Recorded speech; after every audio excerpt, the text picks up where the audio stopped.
plenary session, and I want to thank to the Prime Minister of Ukraine, Denis Shmyhal, for attending this summit. Thank you very much.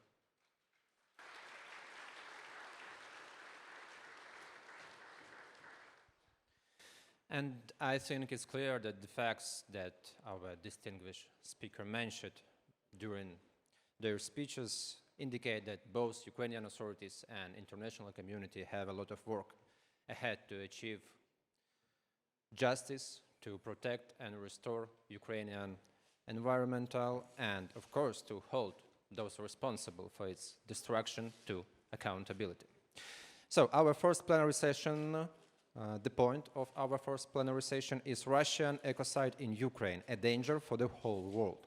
Panelists are Margot Wallström, former Deputy Prime Minister and Minister of Foreign Affairs of Sweden, former European Commissioner for the Environment, co-chair of Working Group.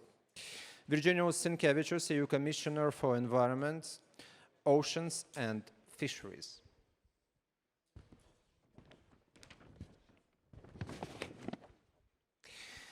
Heidi Hautala, Vice President of the European Parliament, former Minister for International Development of Ireland. Mary Robinson, Chair of the Elders, former President of Ireland and former UN High Commissioner for Human Rights. Lawrence Tubiana, Theo of European Climate Foundation. And Rebecca Lemon, member of the Swedish Parliament. So this panel is comprised of members of the high-level working group of the environmental consequences of the war in Ukraine, established by the Office of the President in June 2023. The members will speak briefly about the issues that the working group will address, and they welcome input from and exchange with all participants. So we need to do a few preparations more before we'll be able to start, and I will use this moment to remind you that in case of an air alarm, we have a backup stage on the minus first floor of this building, and if it will happen, we will proceed there and we will be able to continue our work. And after all clear signal, we're all coming back here and continue our work in this room.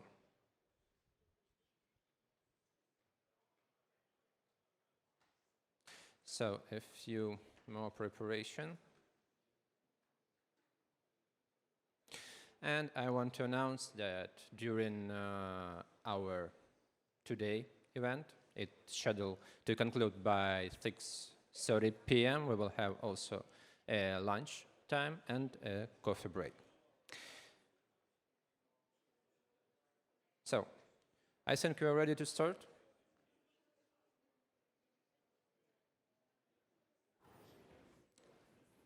So, I'm invite to the stage distinguished participant of this discussion panel, and moderator of this discussion panel is Alexander Bevs, advisor of the head of the Office of the President of Ukraine.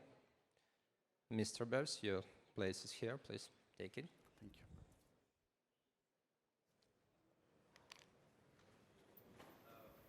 And before we will start, I want to kindly remind to our dear participants that we have timing. We have 60 minutes scheduled for this panel discussion, and I'm kindly asking you to consider it. Thank you very much.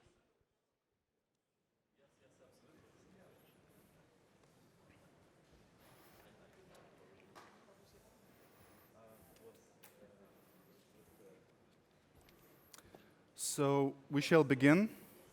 Good morning, everyone. I'm very honored to open the first panel of this major event, and I want to thank the incredible teams of our two agencies, Prosecutor General Office and Ministry of Environmental Protection, who made this possible with our supporters and our friends. And I want once again to present our guests, because due to all this rush, we didn't make an applause for them. So Margot Wallström, co-chair of the International Working Group on Environmental Consequences of the War. Virginijus Sinkevičius, EU Commissioner for Environmental, please. Thank you. Heidi Hautala, Vice President of the European Parliament. Mary Robinson, President of the Elders and former President of Ireland. Professor Laurence Tubiana, the CEO of European Climate Foundation, please. And Rebecca Lemoine, member of the Swedish Parliament and as well as member of ECOCIDE Alliance. So, the same rainy day, but in June, we launched our international working group, and we are pleased to have practically the majority of our members today with us. And the idea of the working group was to create the comprehensive approach on how to combat the environmental consequences of this war. And before we start the deep discussion, I just want to give the brief question, one for all the members of this distinguished panel. What is justice for environment? What is justice for the nature in terms of the war?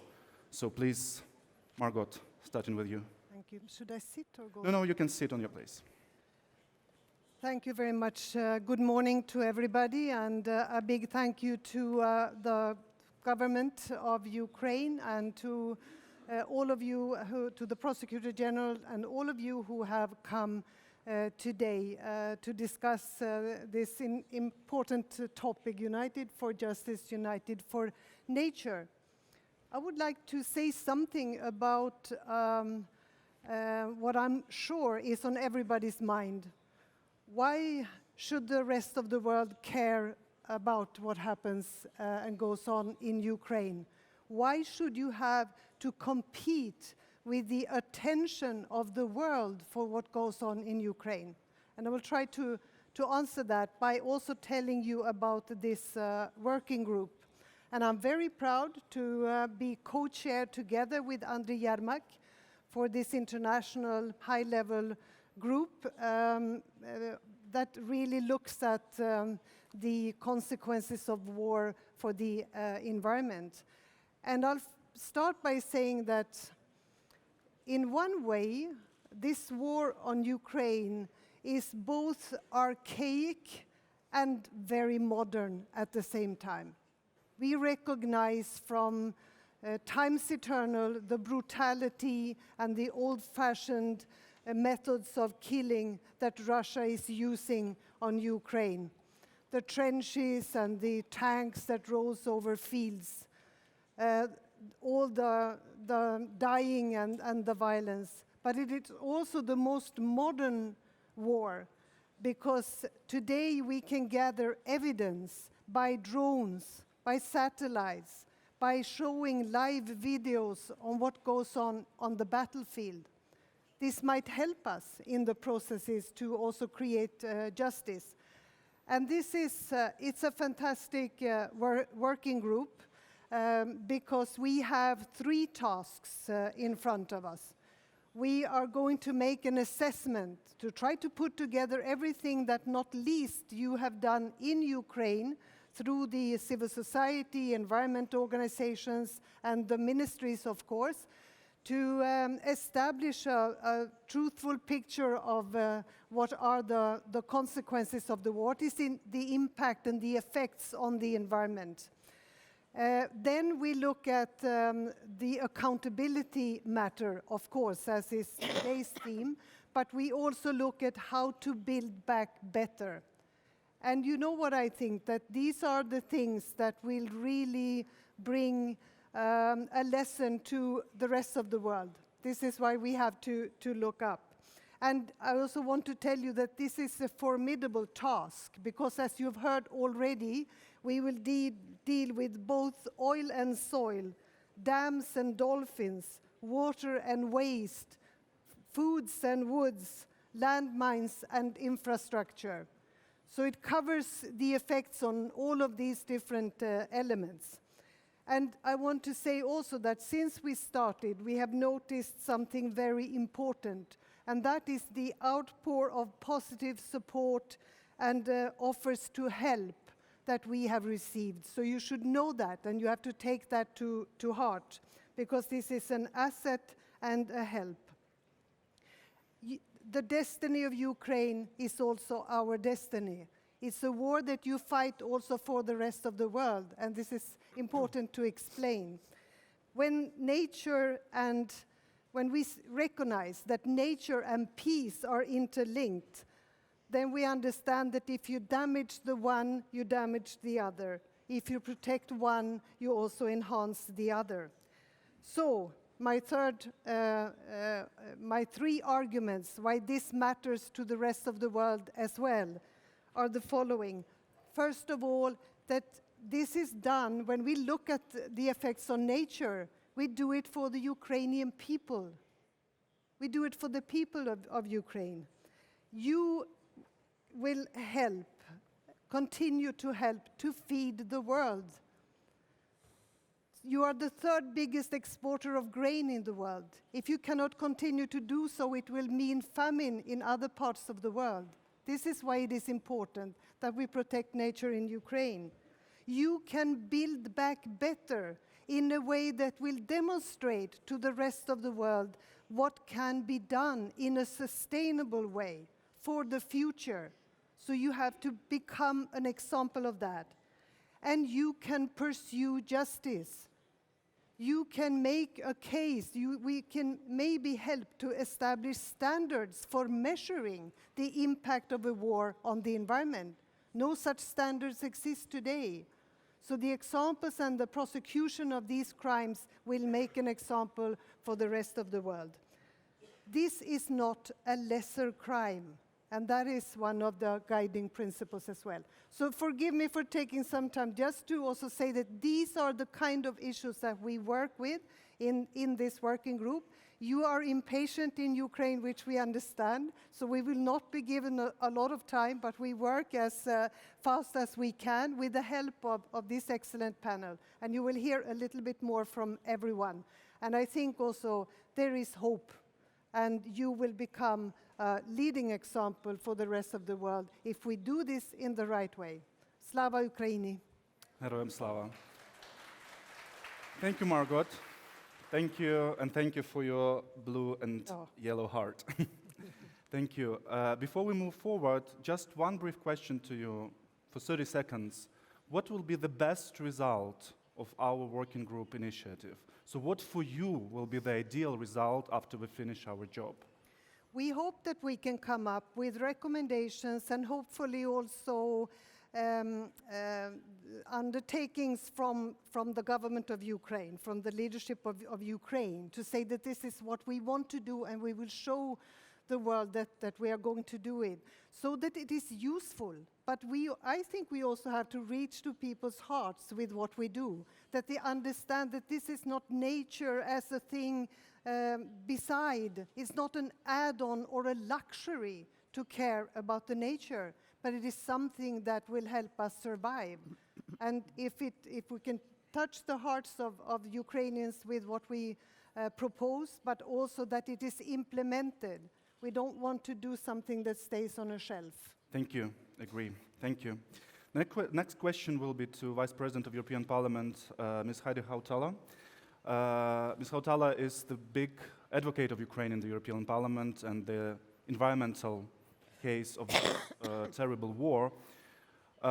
In your opinion, what can European parliamentarianism do for helping us combating these consequences of the war, and what we can do together with European Parliament? Welcome. Yeah, thank you very much. I very much believe that the European Parliament is also your parliament.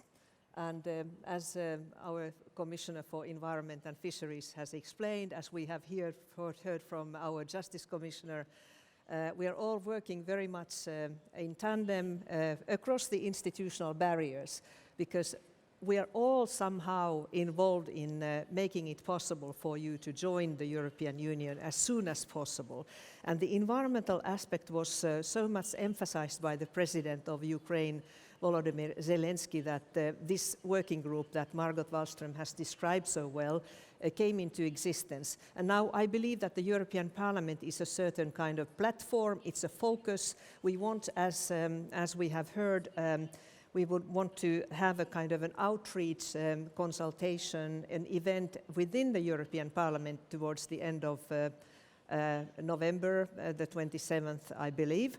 You're all most welcome through streaming or by your presence. And we want to use the parliament for bringing different actors on working towards a just peace for Ukraine, and particularly now we are talking about the environment. So I believe that the European Parliament is at your disposal. It's your parliament as well. Thank you so much.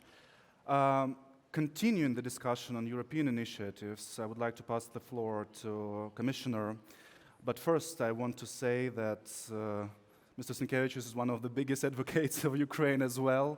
And for that, on behalf of the Office of the President, I want to say, because not everybody knows here, that Commissioner is awarded with Yaroslav Modry Order by the President of Ukraine last year. So applause, please, because it's a very distinguished award. Commissioner, I wanted to ask you about the developments in European legislation, because Ukraine is in the very speed process of adaptation to this legislation, and you are moving very fast, so we need to adapt very fast as well. I want to ask you about the nature restoration law, particularly, but in case you want to cover other issues, please welcome. Thank you. Okay, thank you very much, and again, good morning to you all. Let me first start with big thank you to our co-chair, which I haven't mentioned in the speech, but really huge job is done by Madame Wallström. You are a big inspiration of our working group, and I think what you have said at the very end is very important. I think we are really setting a global precedent here, and in many cases, you know, environmental crimes, they were shoved aside. And now with the leadership of Minister Strilets, with General Prosecutor, President's Office, but especially you and all the other co-chairs, Heidi's, and other co-chairs and participants of the working group, we are really finally bringing back nature to justice where it deserves. Because very often, you know, of course, immediate attention is always on human suffering. But with destroyed nature, even when the war ends, human suffering continues. So, of course, we need accountability of that, and I think, you know, 3 pillars is key. First of all, you know, accounting, monitoring of environmental crimes, which every day is piling up. Secondly, is, of course, compensation, because I think the price tag is going to be immense, and that cannot be, you know, G20 countries or EU. Russia has to pay for its war crimes in Ukraine. And third, of course, restoration or rebuilding of Ukraine, which you kind of drove me into the nature restoration law. So I'll focus a bit more, but I think that's a key matter at the end of the day to ensure that we build back better and ensure that we do that in a way of already not only future of Ukraine, but future of Europe. Because future of Europe, we know it's going to be climate neutral, it's going to be green, it's going to be sustainable. And Ukraine is part of that future. So there is no chance that Ukraine can be rebuilt differently. And we have to put all the efforts into that. Now, when it comes to the legislation, I think this is always a complicated matter because it requires a lot of work, which results you don't see immediately. But I have to praise the work of Ukraine authorities. Despite the outgoing war, where you know you need to put enormous resources on managing day-to-day crises, you still manage to go through with the reforms. First of all, of course, the government of Ukraine, but secondly, I see members of the parliament, members of Rada here. Your work is extremely important to continue with those reforms, to implement them, and that's the only way to arrive at the stop, which I think everyone agrees that Ukraine deserves, is the membership of the European Union. One more thing which I want to also kind of say a word on. I'm very happy to see Minister of Environment of Germany here, of Bulgaria, Romania, Moldova, and other colleagues, because I think also, your presence your support today is extremely important, because as Margot said very well in her speech, why it's so difficult? Because we kind of driving the ship in uncharted waters, very much of in environmental crime accountability. Even in EU, we are now in finalizations of trialogues on environmental crime directive. And it's not an easy way of going through, because at the end of the day, you want to have a legislation which works, which delivers justice for people, for nature, and this is why we are here. So once again, big thank you for your energy, your heart in putting into that group work. We've been talking a lot. Huge thank you for Minister Strilets, for General Prosecutor, for your leadership. It's not the best circumstances, but at the end of the day, Ukraine is setting the global standards. Thank you, Commissioner. But I want to ask you about Europe's nature restoration law. In 30 seconds, please. Why it's so controversial? Why the discussions do not stop, and why it's all about discussing this law among experts and politicians? Just brief answer, please. We are democracy. In democracy, discussions never stops, and I'm always happy about how it functions. It really shows that in EU, democracy functions properly if we have discussions. When everyone is quiet and everyone is agreeing, then something wrong is with democracy.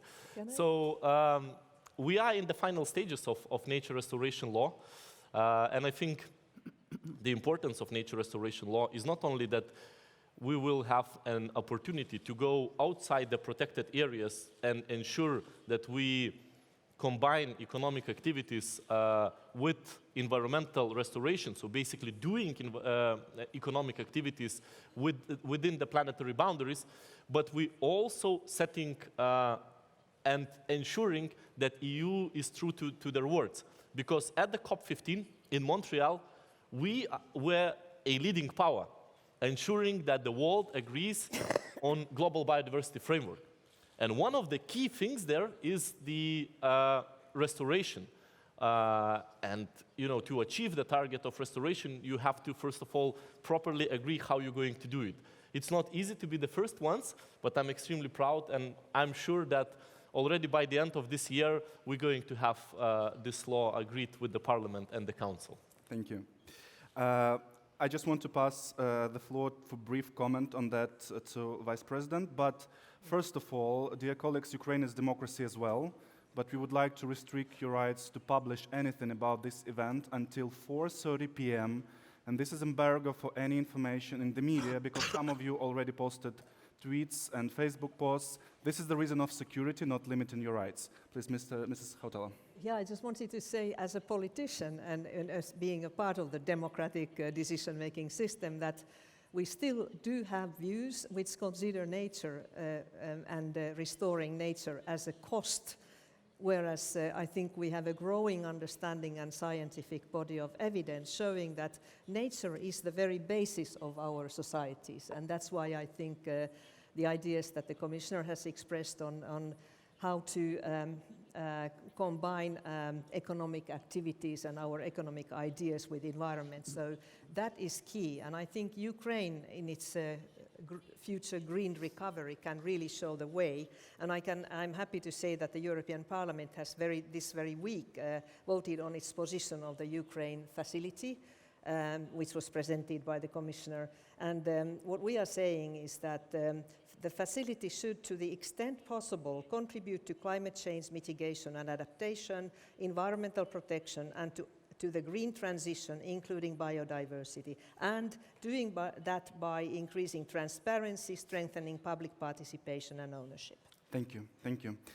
Let's move on, and I want to address the next question, and a little slight shift of the topic to President Robinson.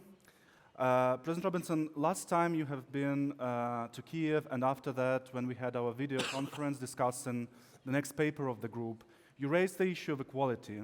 You and the elders are big proponents of inclusive approach. But I think for the broad audience, we need to explain why inclusive approach, why diversity approach is very important in an environmental issue as well. So please, the floor is yours. Well, thank you for that question. I think before I address it, could I just say that I am very glad I've been able to come back again with members of the working group for our second visit here, and really to salute the perseverance and the persistence of the people of Ukraine in almost impossible circumstances. Such a long, prolonged war and such suffering, deaths, so many of the population leaving the country, more than 100,000 in my own country, Ireland, and so on. I just wanted to begin by saying that. And if I may, because I had thought that I was going to be particularly focusing on accountability. So I'd like to start with that and then come back to the important question of equality and inclusiveness. But let's talk about accountability. And I wanted to do that in particular because I've frankly been thinking, you know, in my former capacity as UN High Commissioner for Human Rights, that, you know, since this working group came together, we now have another war. Another war which has been declared on Hamas following the terrible attacks by Hamas on the 7th of October. But it's a war declared now by Israel, a war they intend to pursue.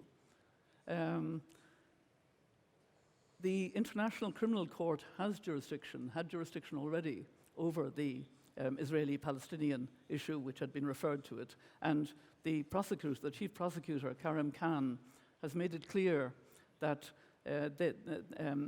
they have jurisdiction to look at potential war crimes by Hamas and indeed war crimes by Israel relating to the civilian population in Gaza. And this means that the ICC needs to be fully resourced to cope with the problems of dealing with two wars, because it's vital that there are not double standards at the international level. It's very important that it goes forward fully on both. And I actually believe that the meticulous evidence gathering that Ukraine has been carrying out will provide a very good standard for coping with potential war crimes in both areas. The very fact that the ICC is well supported and looking so intensively on Ukraine will help also to have that attention to the other war, but it does mean more resources. And I just wanted to really emphasize that point. So coming back to Ukraine itself, the environmental impact of Russia's war of aggression needs to be understood as an assault on our shared planet, as has been already mentioned. Nature is a common treasury on which we all depend, and all states have a responsibility to be careful custodians, and that's why it's right to hold Russia accountable. I want to acknowledge the tremendous efforts of the Ministry and the Office of the Prosecutor General in documenting the litany of environmental destruction in the midst of an ongoing war. The destruction of the Kakhovka Dam in June is perhaps the most egregious example, but it's only one. There's been such widespread damage. As we've heard, Ukraine's national legislation framework enshrines ECOCIDE in law, and the Prosecutor General is investigating 15 cases, I understand now, related to Russia's war of aggression. The International Criminal Court is, of course, already playing a vital role, as we've heard, in investigating and prosecuting war crimes in Ukraine. And I think it's particularly important to focus on Article 8 of the Rome Statute. The ICC has the ability to investigate and prosecute widespread, long-term, severe and excessive damage to the environment. I can't think of any situation that doesn't fit that when you look at the aftermath of the destruction in particular of the dam. And I hope that the ICC will prosecute under Article 8, because when it has jurisdiction, it's important that it implements that jurisdiction. Obviously, prosecutions in third countries under extraterritorial jurisdiction can also be explored and can help. They can be complementary, play a complementary role to national and international mechanisms. And putting perpetrators on trial, of course, is a challenge, but I think we need to know that convictions should not be the only goal. Indictment indictment of President Putin has mattered. He can't travel as much as he might wish to travel, to say the least. So we need to continue these efforts. The issue of criminal accountability goes beyond environmental crimes. All of Russia's crimes in this war ultimately stem from the crime of aggression. And that's why the elders, whom I have the honor to chair, have consistently called for a special international tribunal to prosecute the crime of aggression in Ukraine. Most importantly, it must have the ability to overcome immunities and indict the top Russian leadership, or it will fail to deliver justice and accountability. In our view, this requires a fully fledged international tribunal grounded in international law. Frankly, the elders are concerned that the hybrid model being promoted at the moment by G7 states won't be able to hold the top Russian leadership accountable.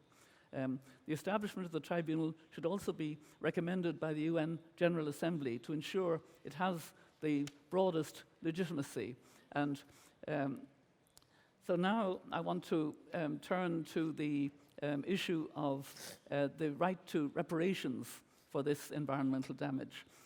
Last November, the UN General Assembly passed a resolution calling for Russia to pay reparations and recommending a registry of damages. And we now know, and we've just heard, that the Council of Europe summit in May has proposed it, and that this registry will be served as a record of evidence and could pave the way for a future, and will, I hope, pave the way for a future claims commission.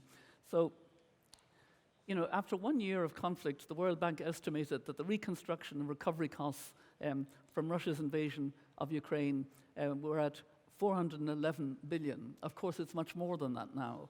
And Russia does hold primary responsibility. And there are efforts underway, as you know, to lay a legal basis for future frozen Russian assets to contribute to recovery. Action can take a unilateral form. For example, Canada has changed its legislation to facilitate transfers, and Belgium plans to use taxes on frozen Russian assets to support Ukraine. So there are different options, there are creative solutions possible.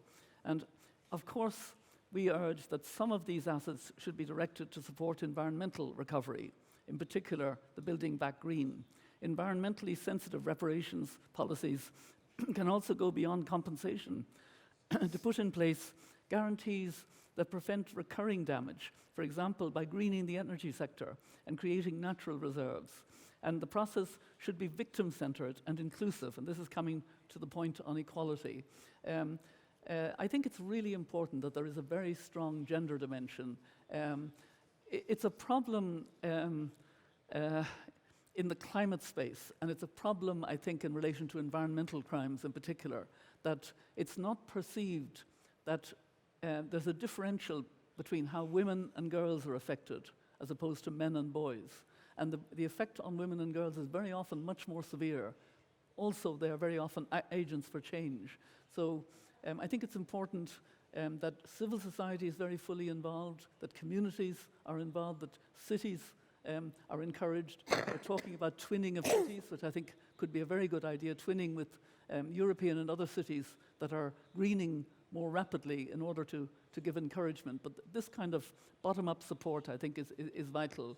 So I just felt that there's a need to ensure that we keep the focus on accountability and progress here in Ukraine, while the world is, we know, very focused now on that other war that demands attention and has somehow, diverted.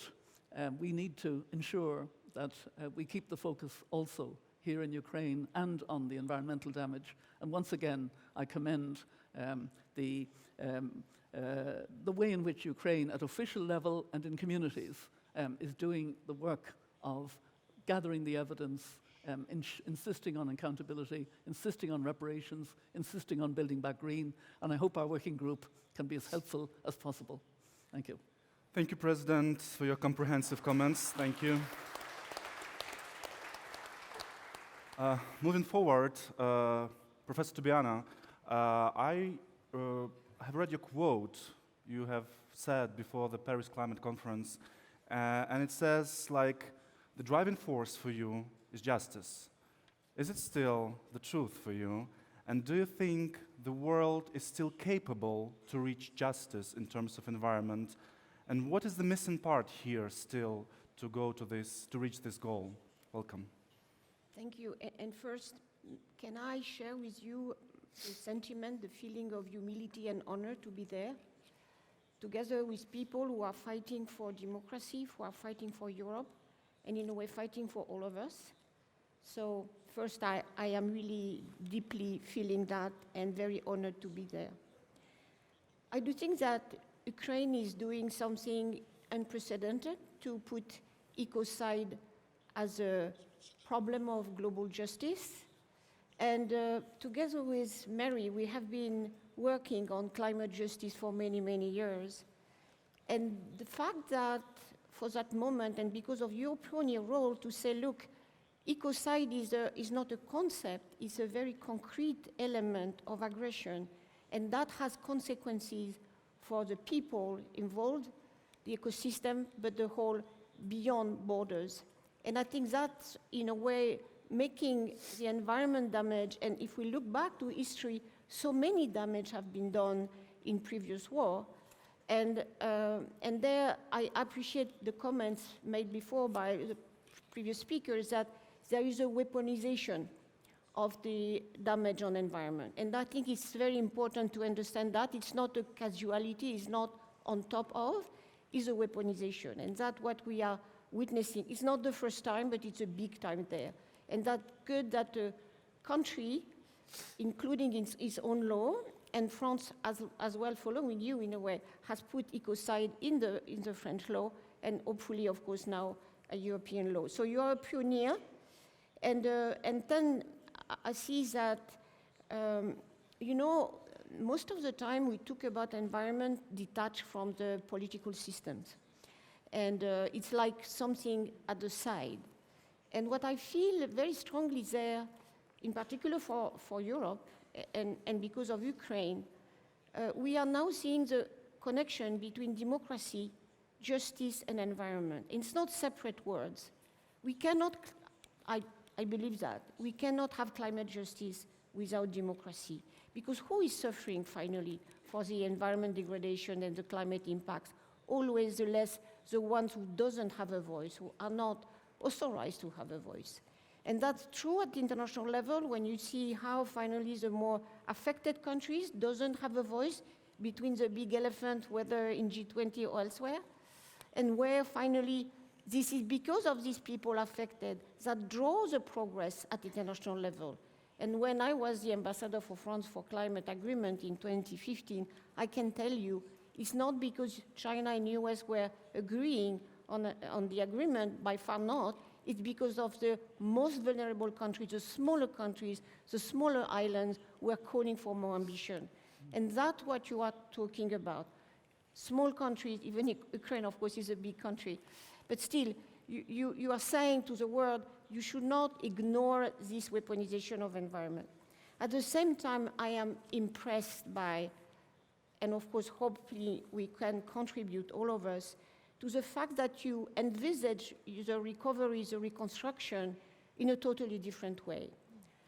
Green recovery has been pioneered by your president from start, from day one when began to talk about recovery.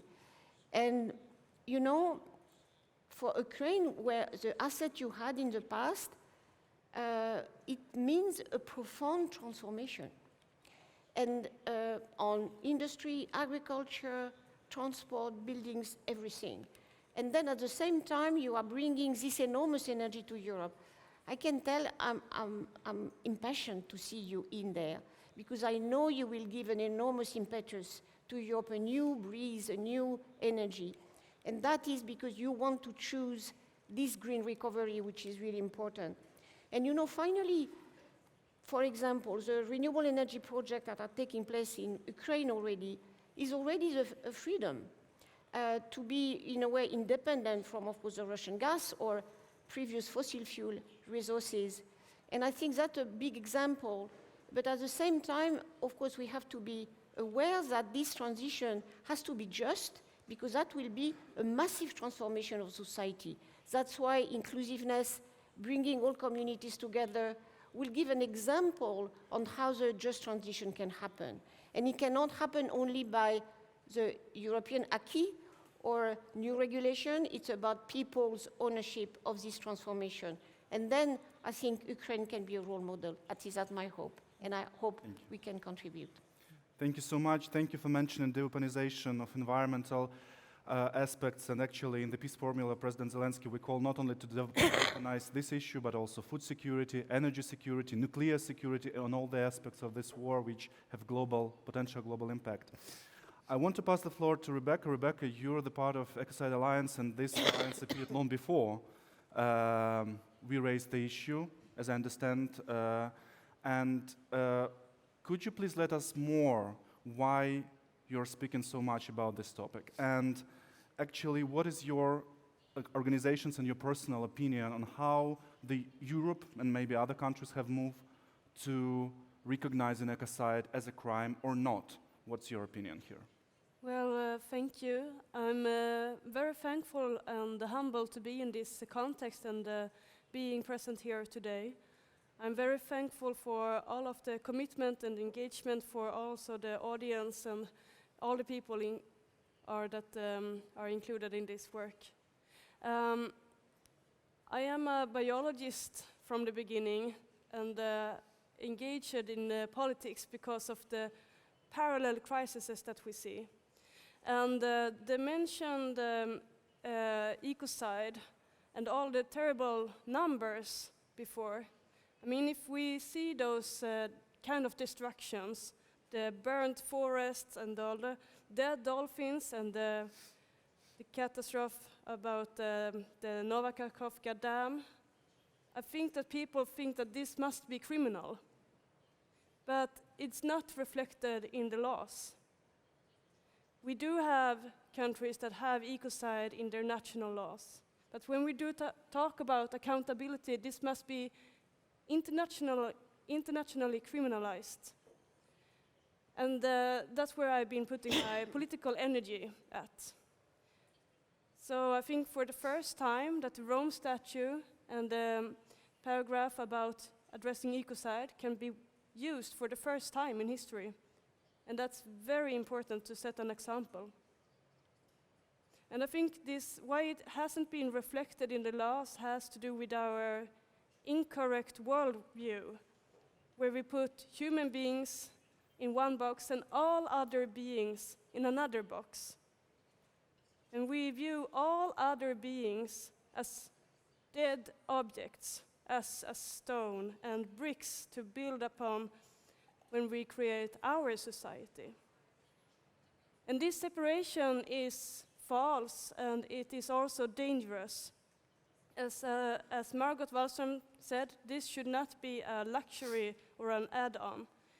We have to see that if we pollute and poison the water, we pollute and poison our own life and well-being and future. So I think this separation needs to be fixed, and I think that we should use our international laws at the future to the extent that we also can, in the future, complement the Rome Statute with its own crime about ecocide. Because that's also a signal. What is wrong and what is not? And these terrible ecocides should be considered a criminal act also in peacetime. So that's where I come from, that's my engagement, and I also think about the recovery and restoration as something that we could address in a hopeful way, because life wants to live. So therefore, there is the hope. And it's very demoralizing for everyone who knows a place that is now erased, who has relationships with nature and species who are now at the brink of extinction. So I think we need to give a helping hand to nature and make nature do a comeback. That will also help us as a society and as the the human race. We will be stronger together with other beings. And this is actually possible. This is not just crazy visions. It's very possible if we work together.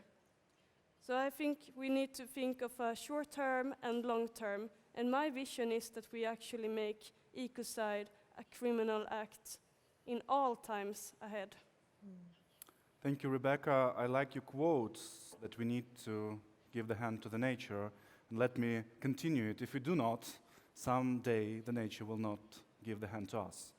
Ukraine has made a precedent maybe in European countries by introducing the ecocide crime into its criminal code. And today we will have very interesting panels going deep into details involving our prosecutor's office. So I encourage you to listen because it's very, very important topic. And now, before we go to the lunch expected by everybody, maybe you have some questions to our distinguished guests and maybe some issues to discuss. So if you do, please raise your hand and we will give you the mic. Anybody? Okay. Anyways, we will have our... they say me in my ear that you are too hungry to issue the questions. Okay, then. We will have our guests further today and tomorrow, and you will have the opportunity to ask the questions on the specific panels or in the fields of the conference. And let me thank you very much for this panel, opening panel of this day, and I wish you the pleasant work today. Thank you. Thank you.